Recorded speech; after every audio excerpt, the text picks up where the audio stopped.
Era lá na rua 25 de março. Quando eu cheguei lá, vocês não fazem ideia, a ideia que eu tive quando eu entrei. Era uma escada longa, comprida, né? Para mim, eu estava subindo para o céu. Eu tive a exata sensação de que eu ia me encontrar com as maiores mentes, as pessoas mais evoluídas do universo. Foi assim um negócio, né? A partir dali, eu já me senti integrada. Passei a ir à loja toda semana e imediatamente fiquei amiga de todo mundo e foi tudo bem.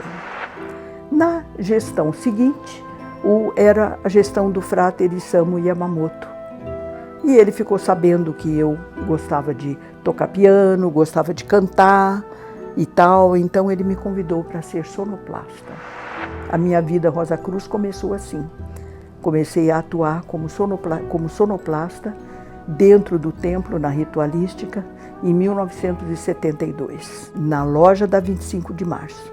E ficamos lá até acontecer a mudança para cá. Eu comecei, as cantinas que hoje existem, foi começar na loja São Paulo, porque lá, que era a secretária, a senhora Georgina Mansur, ela trazia café numa garrafa térmica para ela. Aí eu cheguei lá, eu disse, puxa, vou fazer café na loja. Comecei com um bule pequenininho lá, mas não deu conta. Toda noite tinha gente na loja. Toda noite o pessoal que trabalhava no centro ia para a loja, lá era um ponto de encontro, a gente ficava até tarde conversando lá, era agradável. Aí depois o bule não deu conta, aí eu comecei a comprar, é o bule grande que eu estou esperando aparecer. Um grandão, que aí aí eu já tinha que fazer quantidade grande, tinha biscoito, era uma família reunida. Depois eu fui indicado para ser secretário da loja, imagina, secretário da loja, veja só que responsabilidade. Só que nessa época, a loja São Paulo era subordinada à Suprema Grande Loja, em São José. Minha correspondência era com a alta direção lá em São José, inclusive com o Frater Ralph. No Frater Ralph, até me lembro das recomendações que vinha para a loja, para a gente, vinha lá para o secretário, tudo, né? Ele dizia, quando a gente vai numa loja, a gente vai paletó e gravata. Todo mundo, ninguém entrava na loja de São Paulo sem paletó e gravata. A gente não está indo a um campo de esporte, a gente está indo no local sagrado, então quanto mais bem apresentável a gente for, é melhor. E assim era todo mundo bem vestido, era um ambiente completamente diferente do que é hoje. Tudo que o cosmos coloca nas suas mãos é porque você é capaz de fazer.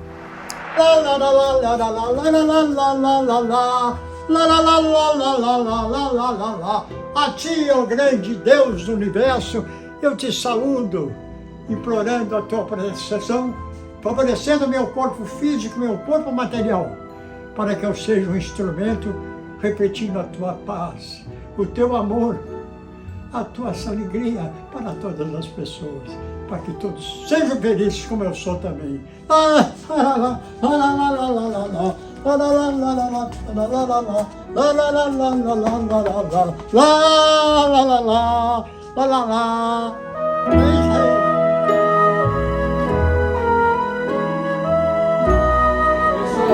Eu gostaria de fazer uma homenagem que vai ficar eternizada nessa loja, tá? Essa homenagem, tá? Ela é para o nosso querido Frater Sete Belo. O Sete Belo foi o precursor da cantina na loja, na época ainda da Rua Santo André e da 25 de março. E para que essa loja fique com o seu nome gravado eternamente na loja, nós batizamos a cantina com o seu nome.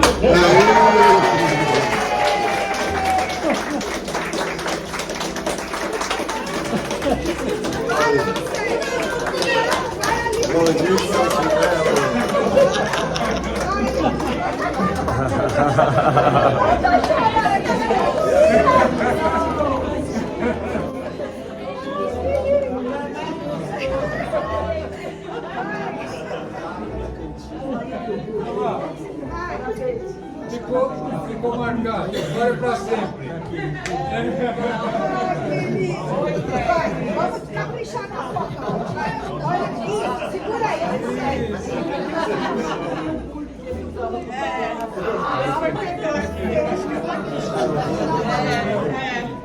Parabéns, Sete Belo. Muito obrigado a todos vocês que são minha família. E agora, ó, está eternizado.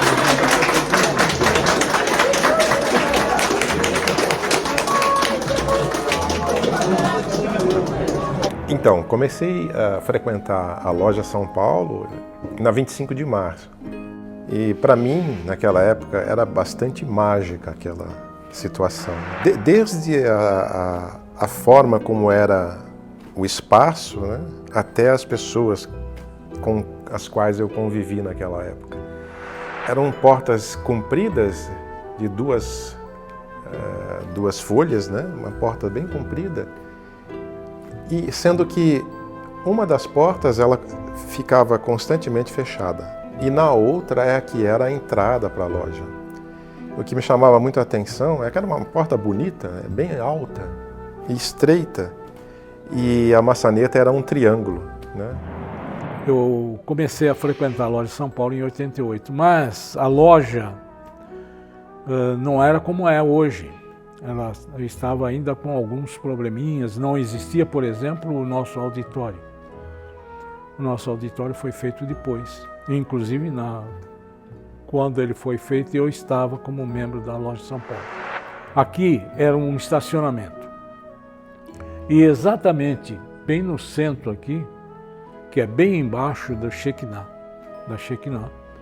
nós temos aqui enterrado uma pedra fundamental, em forma de pirâmide, com vários documentos, inclusive projetos da loja, que estão dentro dessa pedra fundamental, que foram colocadas, na ocasião, por duas pessoas. O mestre da loja, que era o Frater Nelson Roberto Alonso, e o grande conselheiro da SP1, que era o Frater Charles Vega Paruque. Isso foi em 76. Daí para frente, a obra continuou, tocada pelos membros, né, pelos novos mestres, inclusive o Frater Lino, depois os outros que o sucederam, né, Fortunato e por aí vai. Depois eu trabalhei aqui na recepção, como membro da recepção várias vezes. Depois fui membro, como era falado antigamente, presidente da comissão, né, da recepção, presidente da comissão social, várias vezes também na recepção. Depois foi presidente da recepção, da recebedoria, isso na época da Solo Áurea. Eu, inclusive, antes disso, na época do Frater Jamil, eu trabalhei no Pronaus como guardião do mestre, que era o Cícero Ulisses Sena. Aliás, foi um aprendizado espetacular. Inclusive, eu tenho até hoje um chaveiro que tem a insígnia. E aqui atrás tem os dados dessa festividade, 50 anos da loja São Paulo. Eu fui mestre de loja e fui mestre de Pronaus. Aqui nós somos eternos estudantes Rosa Cruz, mas a ordem para mim foi assim um divisor de águas em muitos aspectos, porque eu aprendi a controlar melhor meu pensamento, a eliminar o envenenamento mental, a potencializar cada vez mais o meu pensamento positivo, o pensamento construtivo, que nós na ordem aprendemos a ser alquimistas mentais. O que faz um alquimista? Transmuta metais ferruginosos em reluzente ouro, em pensamentos nobres e elevados. Isso é um trabalho diário que nós fazemos, porque nós somos muito influenciados pelo mundo aí afora, por inúmeras mensagens que não são tão boas assim. Então é um trabalho que nós fazemos internamente e a ordem nesse aspecto me ajudou muito. Só o fato de a gente fazer um sanctum, você já cria uma condição de harmonia, de paz, de fraternidade. Então eu trouxe muitos ganhos mentalmente falando, fisicamente, através de respirações, de meditações, de sons vocálicos, buscando uma alimentação saudável, como a ordem sempre nos orienta, fazendo serviço voluntário, que é um caminho de felicidade para todos nós. Então eu tive essa oportunidade inclusive falando. Então a ordem nos proporcionou esse crescimento como pessoas do bem, como pessoas pacificadoras, como pessoas gentis. Eu acho que esse é um caminho de fraternidade, de humanidade e de gentileza. Não beneficiando só a nós, mas beneficiando os outros, que esse é o objetivo maior, e para a glória de Deus. Quando nós fizemos a mudança da 25 para a Borges Lagoa, nós pedimos ajuda a algumas pessoas, alguns oficiais que lá estavam com os seus carros. E foram colocadas as coisas em caixas e colocadas nos carros. E foi assim impressionante, porque de repente começou a aparecer carro e mais carro, porque alguém deve ter telefonado para outra pessoa, e aí vinha carro a toda hora.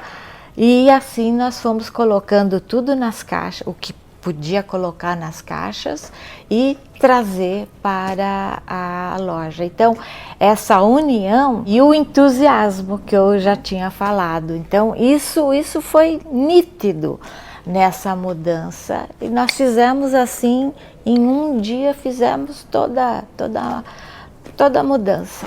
Nós começamos com uma iniciação. A iniciação do 1º grau. Então nós montamos um templo, né, provisório, e foi feita então essa primeira iniciação, porque o templo tinha que ser consagrado com uma iniciação. Eu estava sempre presente, como lhe disse, por alguma razão cósmica, tudo que se referia a obras eu estava envolvida. O Frater Charles sempre me dava as tarefas, né? Tudo que se referia a qualquer coisa a ser realizada na loja, ele falava comigo. E aí nós íamos ver como é que a gente ia conseguir o dinheiro, como é que a gente ia conseguir as pessoas necessárias para ajudar. E é aí que havia esse entusiasmo que eu falo, que envolvia todos, e todos ficavam realmente envolvidos nisso e cooperavam de uma maneira extraordinária. Então, muita coisa foi doada por membros e de maneira anônima. Ninguém queria aparecer como doador. Então, às vezes, o ego fala mais alto, né? Mas nesse caso, por uma questão cósmica, eu acredito, houve doação total. Ninguém dizia nada, né? Nós sabíamos quem é que estava dando a doação, mas eles não queriam que a gente falasse, e realmente havia também a lei de Ambra, que funcionava direto, sem a gente saber quem foi que fez a doação. Então aqui está a imagem da última convocação no templo da rua 25 de março. E a equipe que realizou a última convocação. Aqui essa imagem, né, é a primeira festa da pirâmide, já na nova sede.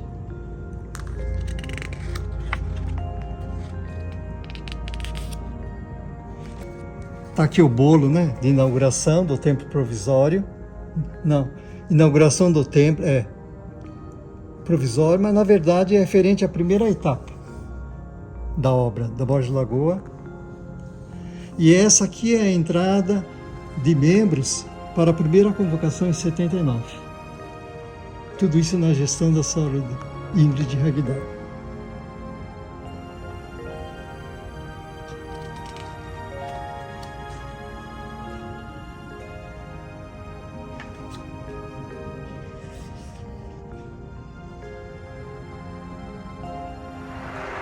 Quando eu comecei a frequentar a loja São Paulo, com sede na rua 25 de março, eu soube que eles iriam construir uma sede nova na Vila Mariana, porque eu recebi um convite para contribuir com um carnê. Aí eu me aderi, contribuía mensalmente com aquele carnê, e eu lembro ter visto uma maquete que tinha numa sala. E ali era feito visualização de como seria a loja São Paulo.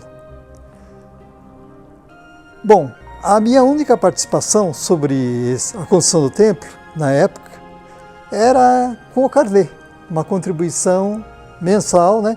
Terminava um carnê, recebia um outro e continuava. Aí houve a grande movimento, né? Processo da mudança para essa nova sede. Então, eu tive conhecimento que a primeira parte estava concluída. Não seria a construção do templo definitivo, mas já estava pronto, a fachada, né? Toda essa parte da frente estava pronta. Vieram caravanas do Brasil inteiro, né? Não só do estado de São Paulo, mas vieram do Rio de Janeiro participar dessa inauguração da loja São Paulo. Todos tinham curiosidade. Então, teve 2 convocações, se não me engano, né? Porque não entrava todo mundo. O templo ainda era provisório, então cabiam o quê? 200 pessoas, com cadeiras, 200, 220 pessoas. E faziam 2 convocações. Era uma festa aqui. Eu sei que encheu de gente. Estavam presentes Sor Maria Moura, Frater Charles Vega Parucker e convidados, monitores regionais, grandes conselheiros, né? Então foi uma festa, né? Isso na gestão da Sra. Ingrid Hagdár. Hoje, 18 de abril de 1997, com uma convocação ritualística especial, dirigida pela Sra. Maria Moura, grande mestre emérita da grande loja da jurisdição de língua portuguesa. Eu gostaria que a Sra. Maria Moura falasse algumas palavras para que fossem registradas nos anais de nossa loja. Obrigada. Fratres sorores, quero antes de mais nada me congratular com todos vocês por terem conseguido, afinal, essa maravilha que é a sede da loja São Paulo Amorque. Loja Rosa Cruz São Paulo Amorque, não? Estão todos de parabéns e todo aquele que de uma forma ou de outra concorreu para que essa grande obra se realizasse, os nossos parabéns e também que Deus e os mestres abençoem a cada um daqueles que de uma forma ou de outra contribuíram para que essa grande e majestosa obra se realizasse. Paz profunda.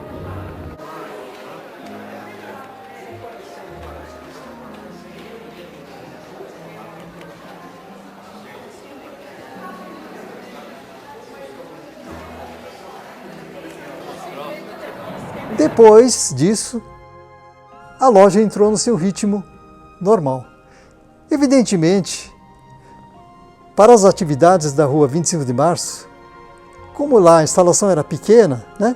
Tinha o templo, alguma sala, a biblioteca era uma saletinha, eles mudaram para cá.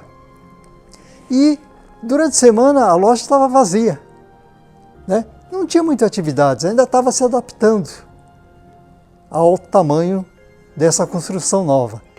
Hall gigantesco, né?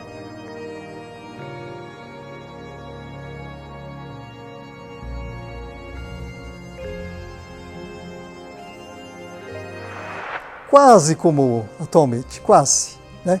A loja ainda estava decorando, colocando mais elementos egípcios, né? Ainda tinha uma cara de uma construção mais fria. Bom, eu continuei durante 1 ou 2 anos frequentando apenas as convocações, desfrutando, né, do conforto. Passado 1 ano, me convidaram, né? O Frater, uma vez ele me pegou na fila da convocação. Estamos precisando de gente para trabalhar em comissão. Eu falei, trabalhando de gente? Como isso funciona? Eu falei, não, é voluntário. Você doa 1 dia por semana, escolhe uma comissão, tem a secretaria, tem os suprimentos, tem a recepção, tem a biblioteca. Eu falei, eu prefiro biblioteca, mais calmo. Passei a trabalhar na biblioteca, uma saletinha. Passado mais algum tempo, o presidente da junta me procurou e falou, Frater, eu soube que você é arquiteto, vi na sua ficha. Eu falei, sou. Então nós já estamos pensando, estamos fazendo a campanha já da segunda parte.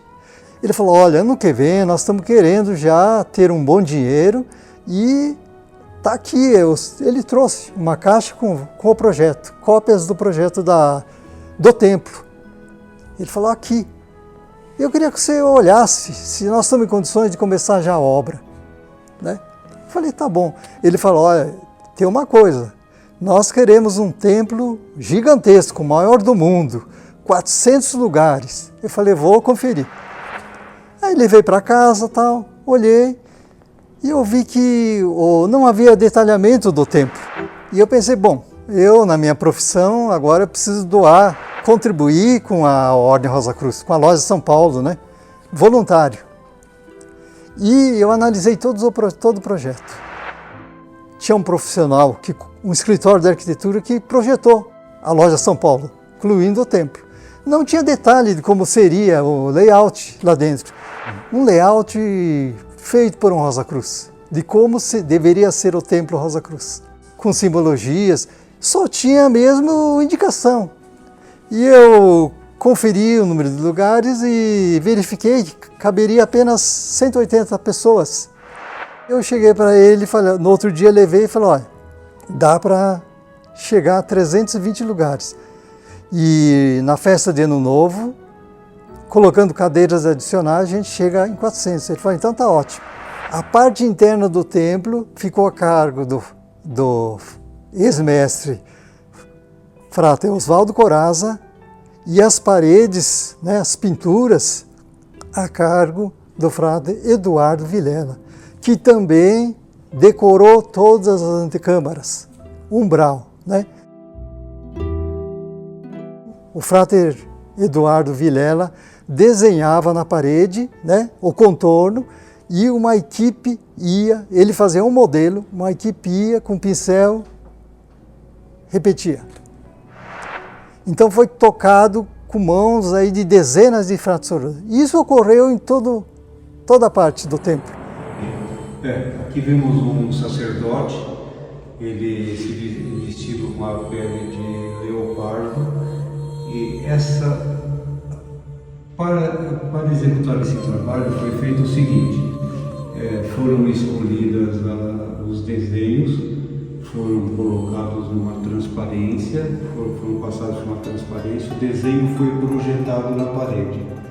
Com o desenho projetado, eu determinei as cores, então vermelho, cor de pele, branco, amarelo, e muitos fráteres e sorores vieram nesse momento ajudar a passar as camadas de tinta, porque uma demão de tinta só não cobre a superfície, então são várias camadas, então muita gente ajudou. Eu vinha no final fazendo os acabamentos, os detalhes e os frisos, né, que isso é um pouco mais complicado. Isso na porta do túmulo, que são as oferendas para o defunto. Esses indivíduos, esses dois sacerdotes, estão com um instrumento para abrir a boca do defunto.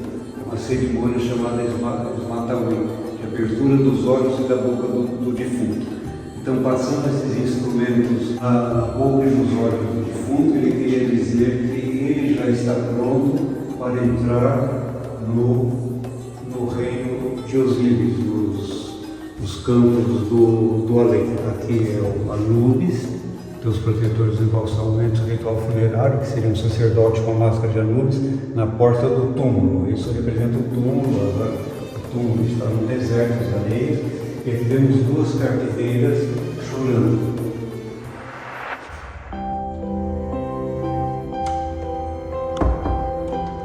A morte representa para mim uma viagem dentro de mim mesmo e uma maneira diferente de conhecer o mundo por outros aspectos, um outro enfoque. Meu trabalho artístico também, ele só se desenvolveu mais, não esse egípcio. O trabalho criativo foi através da morte, só depois que entrei para a morte.